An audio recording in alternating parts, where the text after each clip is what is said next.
mengobati penyakit-penyakit degeneratif zaman sekarang, mungkin kolesterol, asam urat, darah tinggi. Maka Bu sekalian, agama menjadi penuntun yang luar biasa. Jadi apapun urusan kita dalam kehidupan, lihatlah bagaimana Islam menjawabnya. Ya. Jadikan imannya kita menjadi juru bicaranya kita dalam segala kondisi. Imannya kita menjadi juru bicara kita dalam segala keadaan. Lihat apa kata Al-Quran, lihat apa kata Rasulullah SAW dalam hadis-hadis beliau. Maka dari situ kita akan menemukan bahwa sebenarnya hal-hal yang berkaitan dengan seluruh aspek kehidupan kita ini sebenarnya sudah diatur dengan sangat simpel atau dengan sangat sempurna oleh Allah untuk menjalankan peran kita di atas muka bumi ini, termasuk urusan kesehatan. Kenapa banyak penyakit zaman sekarang? Karena umat Islam jauh dari petunjuk Al-Quran. Kenapa banyak penyakit zaman sekarang? Karena umat Islam tidak tahu bagaimana petunjuk Nabi SAW untuk hidup sehat. Ya. Sebenarnya kita kembalikan pada dua hal tadi saja, ya, banyak yang kita bisa perbaiki. Contoh, kalau seseorang menerapkan pola-pola bagaimana Nabi SAW mengajarkan, ya, kalau itu uswahnya kita. Jadi artinya apa? Semua urusan, ya, yang kita mau contoh, contohlah Nabi. Maka kalau mungkin saya boleh katakan mengobati penyakit-penyakit degeneratif zaman sekarang, mungkin kolesterol, asam urat, darah tinggi, ya, maka ikutin saja bagaimana Nabi mencontohkan itu semua. Contohnya apa? Saya pernah sampaikan itu adalah 8 plus 3 plus B. 8 itu apa? Puasa Senin Kamis. 3-nya apa? Puasa Ayyamul Bid. B-nya apa? Berbekam. Itu kan sebuah pola sebenarnya. Ya. Tapi untuk orang itu menahan makannya itu kan susah. Kalau Bapak Ibu saya tawarkan makan sama tidak makan, semuanya pilih makan. Karena kita ada nafsu. Tapi saking luar biasanya sebuah amal ibadah itu dikerjakan, ya, maka subhanallah akan semakin banyak reward yang kita dapatkan. Contoh tadi puasa itu susah loh. Puasa itu susah bagi orang-orang yang tidak mampu menahan nafsu. Tapi kalau dia sudah mampu melawan itu, maka rewardnya itu luar biasa. Bahkan disiapkan satu pintu khusus bagi orang-orang yang berpuasa. Dan puasa adalah proses detoksifikasi tubuh yang paling baik.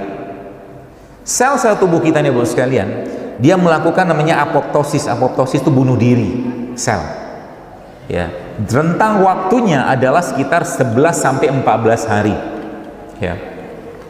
Maka kalau kita bandingkan, kalau kita bagi 365 1 tahun gitu kan, dibagi dengan kayak ambil rata-rata 12 hari, maka 365 dibagi 12, maka akan ketemu angka berapa? 30.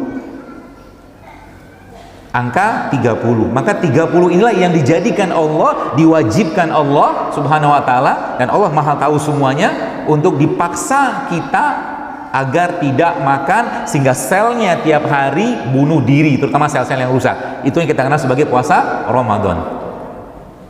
Ini SOP, lihat. Ya. Ada servis tahunannya, ada overhaul tahunannya. Gitu. Selesai 30 hari Ramadan, tapi sayangnya apa? Sayangnya Ramadan tidak dijadikan, ya, tidak dijadikan bulan di mana kita bersih-bersih badan, bersih-bersih hati. Justru malah Ramadan sibuk dengan makan apa, buka bersama siapa, betul? Akhirnya Ramadan menjadi bulan paling tinggi inflasinya di Indonesia. Ya seperti itu. Masjid-masjid justru malah tidak menyiapkan makanan-makanan yang sehat. Sirup di mana-mana, gula pasir di mana-mana, makan minyak di mana-mana. Ya. Padahal kalau misalnya Ramadan kita jadikan bulan betul-betul sibuk dengan ibadah, maka nggak usah banyak-banyak lagi makan waktu Ramadan. Karena kita sudah banyak kelebihan beban. Beban apa? Beban lemak. Tanda-tanda orang yang beban lemaknya banyak apa? Gemuk. Gemuk kan?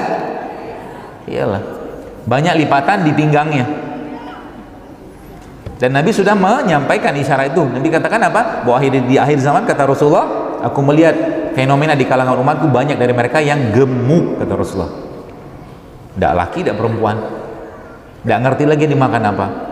Gemuk itu nggak lucu. Anda lihat anak kita gemuk, jangan pikir itu lucu. Penyakit. Ya. Jadi kalau ada orang bilang I'm a big bone man, gitu kan, saya laki-laki yang tulangnya besar. Enggak. Kalau badan seseorang itu melentung, melebar akibat terlalu banyak lemak, maka tulangnya nggak melebar juga, tulangnya segitu-gitu aja, nggak bertambah deh. Jadi kalau ada orang misalkan sibuk dengan operasi lutut, nuntikin anti nyeri ke lututnya, tapi beban di atas badannya di perut ya, di perut bagian atas itu, di perut katakanlah itu nggak dikurangi, maka tetap akan terjadi gesekan. Gesekan akhirnya menyebabkan peradangan di badannya. Peradangan apa yang terjadi? Pasti nyeri, gitu loh. Dan yang jadi masalah adalah di kalangan perempuan. Perempuan itu, ya kalau saya katakan, ketika banyak dari mereka yang memakan makanan yang tidak sehat, ya, kemudian makanan-makanan tadi, Bapak sekalian, diubah oleh tubuh untuk menjadi lemak, maka lemak tadi akan mengacaukan sistem hormonnya, ya, baik laki-laki ataupun perempuan. Sehingga sebenarnya kalau kita mau sedikit mengurangi lapar saja, ini akan kita dapatkan, ya, kita mengurangi lapar. Dan Nabi SAW juga sudah mencontohkan.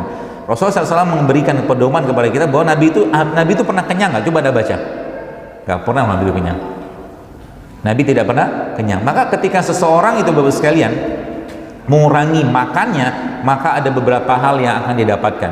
Ada beberapa hal yang akan dia dapatkan. Pertama, body fatnya dia, lemak badannya pasti akan turun. Itu yang pertama. Lalu yang kedua, terjadi apoptosis, selnya akan membunuh diri sendiri, terutama sel-sel yang rusak. Yang ketiga, tubuhnya ya akan memperbaiki signal-signal yang berhubungan dengan metabolisme gula. Yang keempat, insulin sensitivitas ya, atau sensitivitas insulin akan diperbaiki atau ditingkatkan. Hormon-hormon yang sifatnya membangun ya, itu akan dikuatkan.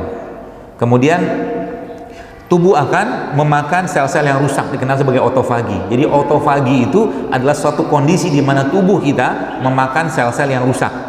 Dan otofagi itu hanya didapatkan kalau orang itu dalam kondisi lapar. Ya, jadi kalau Anda mulai sekarang ngerasa lapar, jangan langsung makan. Salah satu tipsnya, pertahan dulu sekian satu jam, setengah jam, biarkan tubuhnya bersih-bersih dulu.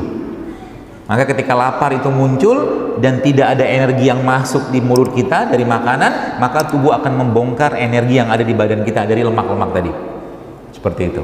Proses itu namanya autofagi. Dan ini cara yang paling mudah untuk membersihkan badan. Sebenarnya simpel itu. Asal mau ngontrol lapar. Bagaimana cara latihannya? Hari ini hari apa ya? Ahad ya. Kalau nanti malam Anda pergi kondangan kan banyak makanan tuh. Coba nanti di sana jangan banyak makan. Bertahan dengan makan buah sama air saja. Bisa nggak? Insya Allah ya. Berat gitu kan. Atau datangnya menjelang-jelang mau selesai, jadi makan sudah habis kan. Kenapa? Baik, ada satu quote yang saya sering sampaikan di kajian, bunyinya begini: hunger is the first element of self-discipline. Lapar itu adalah elemen pertama kedisiplinan diri. Kalau Anda bisa mengontrol lapar, mengontrol apa yang Anda makan dan apa yang Anda minum, maka Anda bisa mengontrol yang lain. Orang yang bisa menahan lapar, dia bisa menahan amarahnya, gitu. Orang yang bisa menahan lapar, dia akan bisa menahan emosi-emosi negatifnya, gitu. Ya. Maka mulai sekarang biasakan untuk jangan sering-sering makan. Ya. Apalagi yang sudah kelebihan beban badannya. Kita sudah kelebihan beban, ya. Ditandai dengan apa tadi? Lemak di mana-mana, lingkar pinggang mungkin di atas 100 gitu ya. Itu tanda-tandanya. Atau mungkin orang-orang yang bawaan tuh ngantukan terus, ya. Dikit-dikit ngantuk, pagi ngantuk, siang ngantuk, sore ngantuk, habis makan ngantuk, apa-apa ngantuk. Anda nggak beres. Apalagi ada orang, kalau Anda atau kita sensasi kita pengen minum itu kurang, maka itu salah satu indikator tubuh kita lagi banyak sampahnya. Sensasi minum air putih kurang. Jadi kalau orang yang normal tuh bawaannya pengen air putih, tapi kalau air putih yang tidak dia ingin minum dan lebih banyak air-air yang berwarna, maka salah satu kemungkinannya adalah tubuhnya kebanyakan sampah, ya. Nah, nanti kita akan lihat bagaimana cara memperbaikinya, ya. Jadi bagaimana cara memperbaiki itu semua, sehingga nanti bos sekalian, sebenarnya urusan kesehatan itu gampang sebenarnya, ya. Asal kita ngerti apa yang kita makan, apa yang kita minum tiap hari.